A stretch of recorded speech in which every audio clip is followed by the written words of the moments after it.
Atiman niya ko giampingan.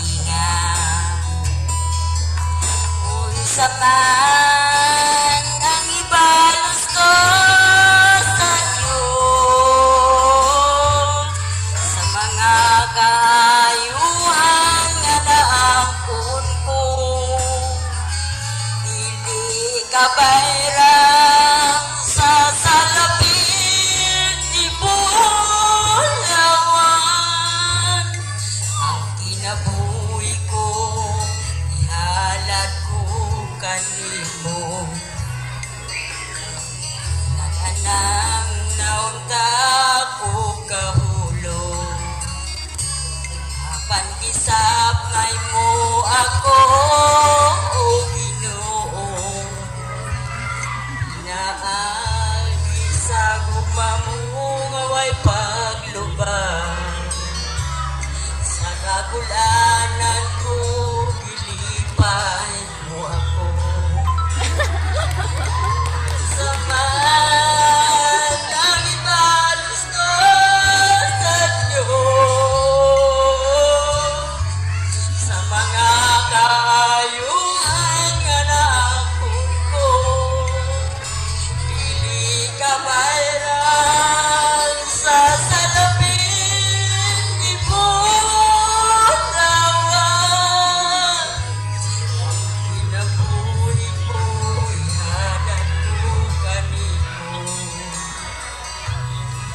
Sa panahon nga ako namanandong, sa nabiling ko nga kinabuhi karon, ihalad ko na kini sa Ginoo. O bisan pa mga butang nga naangkon ko, unsa man ang ibalos ko sa Diyos,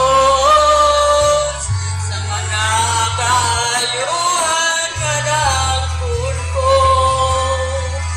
dili ka bayrang sa salapit ni Bulawan. Kinabuhi ko, ihalad ko kanimo. Dili ka bayrang sa salapit ni Bulawan.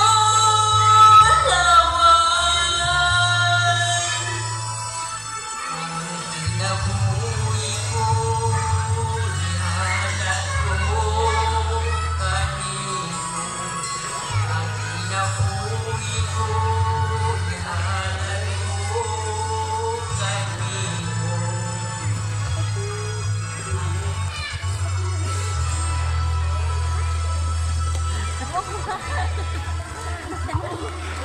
Happy birthday, Nanay Rod. Happy birthday sa Duwanay. Malipayon kami. Nagitala mo kami sa tilan sa Ginoo. Nagipagkilala mo sa amon kung ano ang Diyos. Kaimportante sa amuhin namon. Bisan, hindi ta abunan siya sa tanan nga mga bagay, pero sa gihapon ang Ginoo maayos hatod kabuhi sa liwat na happy birthday sa in behalf sa akon nga mga kauturan kay talaga na namang tanan. Happy birthday.